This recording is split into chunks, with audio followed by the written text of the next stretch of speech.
સુરતમાં એક તરફ બોગસ ડોક્ટરો ઝડપાઈ રહ્યા છે ત્યારે ગોડાદરા વિસ્તારમાં એક તબીબ પર જીવલેણ હુમલાની ઘટના સામે આવી છે।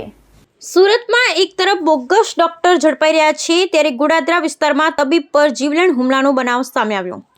સુરતમાં એક તરફ બોગસ ડોક્ટર ઝડપાઈ રહ્યા છે ત્યારે ગોડાદરા વિસ્તારમાં તબીબ પર જીવલેણ હુમલાનો બનાવ સામે આવ્યો છે, જેમાં અજાણ્યા વ્યક્તિએ ડોક્ટરને ક્લિનિકમાં ઘૂસી જ્વલનશીલ કેમિકલ છાંટી દીધું હતું, જેથી ડોક્ટરની હાલત ખરાબ થઈ ગઈ હતી, જેથી તેમને ગંભીર હાલતમાં સારવાર માટે હોસ્પિટલમાં ખસેડવામાં આવ્યા છે। પોલીસે ગુનો નોંધી તપાસ હાથ ધરી છે। અજાણ્યા યુવકે જ્વલનશીલ કેમિકલ નાખી તબીબ પર હુમલો કર્યો હતો। ગોડાદરા પોલીસે સીસીટીવી ફૂટેજના આધારે તપાસ શરૂ કરી છે। સુરત શહેરના ગોડાદરા વિસ્તારમાં ચકચાર મચાવતી ઘટના સામે આવી છે। ગોડાદરા વિસ્તારમાં આવેલ ક્લિનિક પર અજાણ્યા યુવકે જ્વલનશીલ કેમિકલ લઈને ક્લિનિકમાં ઘૂસી આવ્યો। તબીબ પર કેમિકલ નાખ્યું। યુવકે કેમિકલયુક્ત પ્રવાહી નાખી ડોક્ટર પર હુમલો કર્યો।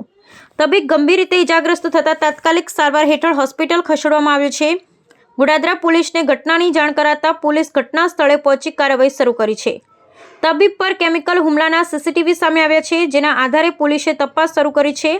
જ્વલનશીલ કેમિકલમાં હુમલામાં ડોક્ટર ગંભીર રીતે ઘાયલ થયા છે। હોસ્પિટલમાં સારવાર લઈ રહેલ ડોક્ટરની હાલત નાજુક છે। Bureau report Sunil Ganjawala, Surat.